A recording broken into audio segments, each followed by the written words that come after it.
Uniform ഇട്ടിട്ട് ഇവിടെ നിന്ന് അങ്ങോട്ട് പോകും. ഇവിടെ ബാത്റൂമില്ല, അവിടെ ചെന്നാൽ അവർ കയറ്റൂല. പിന്നെന്ത് ചെയ്യും? ഞങ്ങളായാലും ഞങ്ങളുടെ കേസ് ഞങ്ങളിവിടെ സ്വിഗ്ഗി ഒക്കെ ഓർഡറാണ്. ഞങ്ങൾക്കായാലും അത് ഫ്രീ ആയിട്ട് യൂസ് ചെയ്യാം. ഇതാണ് പമ്പുകാർ പറയുന്നതിൽ കുറച്ച് കാര്യമുണ്ട്. കാരണം അവർ ആളെ വെച്ച് നീറ്റ് ആൻഡ് ക്ലീൻ ആക്കി വെക്കണത് വരുന്ന കസ്റ്റമേഴ്സിന് കൊടുക്കാനാണ്. ഒരു ഹോട്ടലിൽ കയറിയിട്ട് ഹോട്ടലിൽ ഫുഡ് കഴിക്കുന്നവർക്ക് യൂസ് ചെയ്യാം. പക്ഷെ പുറത്തു കൂടെ പോകുന്നവർക്ക് പബ്ലിക്കായിട്ട് കയറുന്ന സ്ഥലമെന്നും പറഞ്ഞുകൊണ്ട് ഉപയോഗിക്കാൻ പറ്റുമോ?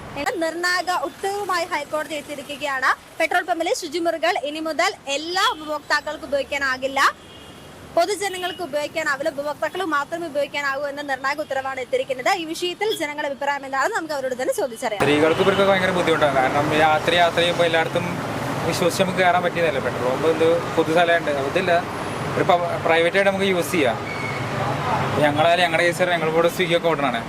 ഞങ്ങൾക്കായാലും അത് ഫ്രീ ആയിട്ട് യൂസ് ചെയ്യാം. ഇതാണ് അവരിങ്ങനെ ഇത് നിയമം ഇറക്കിയെന്നുണ്ടെങ്കിൽ തന്നെ അതിനനുസരിച്ചിട്ട് അവർ വേറെ ഇറക്കണം. അപ്പം പബ്ലിക് ടോയ്ലറ്റ് വെക്കണം, അതൊക്കെ ഒരു ചെയ്യേണ്ടതാണ്. പെട്രോൾ പമ്പിൽ ഇപ്പം സെക്യൂരിറ്റി യൂണിഫോമൊക്കെ ഇട്ടിട്ട് പോവുകയാണെങ്കിൽ അവരവിടെ അലൗട്ട് ചെയ്യൂല, ചെയ്യണില്ല. എനിക്ക് അനുഭവമാണ് ഈ പറയണത്. അവർ പറയണത് എന്താ വെച്ചാൽ നിങ്ങൾ എവിടെയും ജോലി എടുക്കണം, അവിടെ ബാത്റൂമിൽ പോയാൽ മതി. ഇപ്പോൾ പെട്ടെന്ന് നമുക്കൊന്ന് യൂറിയം പാസ് ചെയ്യണം, ഒന്ന് അവിടെ കയറിയാൽ അവർ കയറ്റലില്ല. ഇതിവിടെ അടുത്തുള്ള പെട്രോൾ പമ്പിൻ്റെ കാര്യമാണ് ഈ പറയണത്. ഇവിടെ തന്നെ എടപ്പള്ളിയിലുള്ള പെട്രോൾ പമ്പിൻ്റെ കാര്യമാണ് പറയണത്. ഞാൻ യൂണിഫോം ഇട്ടിട്ട് ഇവിടെ നിന്ന് അങ്ങോട്ട് പോകും. ഇവിടെ ബാത്റൂമില്ല, അവിടെ ചെന്നാൽ അവർ കയറ്റൂല. പിന്നെന്ത് ചെയ്യും? പിന്നെ പബ്ലിക്കിനല്ലേ ബാത്റൂം ഉള്ളത്, അല്ലേ? പബ്ലിക്കിന് വേണ്ടി ഉണ്ടാക്കി വെച്ചേക്കണ ബാത്റൂമിൽ നമുക്ക് അലൗട്ടില്ല. എന്താണ്, ഏത് റൂളാണെന്ന് ഒരു പിടുത്തം കിട്ടും. അത് ചെയ്യേണ്ടത് ഗവൺമെന്റാ. പൊതുജനങ്ങൾക്ക് ചെയ്യേണ്ട കാര്യം ചെയ്യേണ്ടത് ഗവൺമെന്റ് ആണല്ലോ. പൊതുജനങ്ങൾക്ക് വേണ്ടിയിട്ട് പബ്ലിക് ടോയ്ലറ്റ്സ്, പമ്പിലെ ടോയ്ലറ്റ്സ് യൂസ് ചെയ്തോളാനുള്ള ഉത്തരവ് പമ്പ് എന്ന് പറഞ്ഞാൽ കാശ് മുടക്കി ചെയ്യുന്ന ഒരാളുണ്ടല്ലോ, അതിനൊരു ആളുണ്ടല്ലോ. പക്ഷെ നമ്മൾ ഗവൺമെന്റ് ടാക്സ് ഒക്കെ നമ്മള് ജനങ്ങൾ അതിൽ ടാക്സ് ഒക്കെ അടയ്ക്കുന്നതല്ലേ?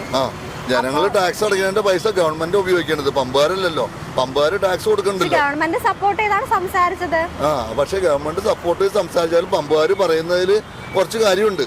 കാരണം അവർ ആളെ വെച്ച് നീറ്റ് ആൻഡ് ക്ലീൻ ആക്കി വെക്കണത് വരുന്ന കസ്റ്റമേഴ്സിന് കൊടുക്കാനാണ്. ഒരു ഹോട്ടലിൽ കയറിയിട്ട് ഹോട്ടലിൽ ഫുഡ് കഴിക്കുന്നവർക്ക് യൂസ് ചെയ്യാം. പക്ഷെ പുറത്തു കൂടെ പോകുന്നവർക്ക് പബ്ലിക്കായിട്ട് കയറുന്ന സ്ഥലമെന്നും പറഞ്ഞുകൊണ്ട് ഉപയോഗിക്കാൻ പറ്റുമോ? പറ്റില്ല. അതുപോലെ തന്നെ കാശ് മുടക്കി പമ്പ് ചെയ്തു വരും. അപ്പോൾ അതിന് ഒരു പണി ചെയ്യേണ്ടത് ജനങ്ങൾക്ക് വേണ്ടി, പൊതുജനങ്ങൾക്ക് വേണ്ടി വോട്ട് ചെയ്ത് ജയിപ്പിച്ച MLA മാരും അല്ലെങ്കിൽ മറ്റേ മെമ്പർമാരൊക്കെ ഉണ്ട്. അവരതിനുള്ള സൗകര്യങ്ങൾ ഒരുക്കി കൊടുക്കണം. അതിനുള്ള നമ്മൾ ജയിപ്പിച്ചത്. അല്ലാതെ പമ്പുകാരുടെ പേഴ്സണൽ ഇഷ്യൂവിൽ കയറണത് ശരിയല്ല. അത് ചെയ്യേണ്ടത് ഗവൺമെൻറ് പമ്പുകളുണ്ടെങ്കിൽ ചെയ്യാം. അവർ ചെയ്തു, കുഴപ്പമില്ല, നല്ല കാര്യമാണ് ചെയ്യുന്നത് അങ്ങനെയുള്ളത്. അല്ലാതെ ഇത്തരം കാര്യത്തിൽ എനിക്ക് പ്രത്യേകിച്ച് അഭിപ്രായം പറയാനില്ല. അത് അവരവരുടെ അഭിപ്രായത്തിൽ തന്നെ ഞാൻ നിൽക്കുള്ളൂ. വലിയൊരു ബുദ്ധിമുട്ട് തന്നെയാണ്. കാരണം യാത്രക്കാർ പല സ്ഥലത്തു നിന്ന് വരുന്ന ആൾക്കാർ ഇവിടെ പബ്ലിക് ടോയ്ലറ്റ് ആർക്കും അറിയില്ല. പക്ഷേ പെട്രോൾ പമ്പ് കണ്ടിട്ടായിരിക്കും ഒരുപാട് ആൾക്കാർ വരുന്നത്. അതും ശരിയാണ്. ഇപ്പോൾ ഫാമിലീസൊക്കെ വരികയാണെങ്കിൽ അത് ഒരിതാണല്ലോ. ദൂരെ നിന്ന് വരുന്ന ഫാമിലീസൊക്കെ ആണെങ്കിൽ അവർക്കൊരു നല്ല ഓപ്ഷൻ. അതിനനുസരിച്ച് ശൗചാലയമൊക്കെ ഇവിടെ ഉണ്ടെങ്കിൽ, അതിനനുസരിച്ചുള്ള ഫെസിലിറ്റീസൊക്കെ ഉണ്ടെങ്കിൽ നല്ലതാണ്. അല്ലാണ്ട് ഇതാക്കുന്നതിനോട് വലിയൊരു രണ്ട് ഭാഗം നോക്കുകയാണെങ്കിൽ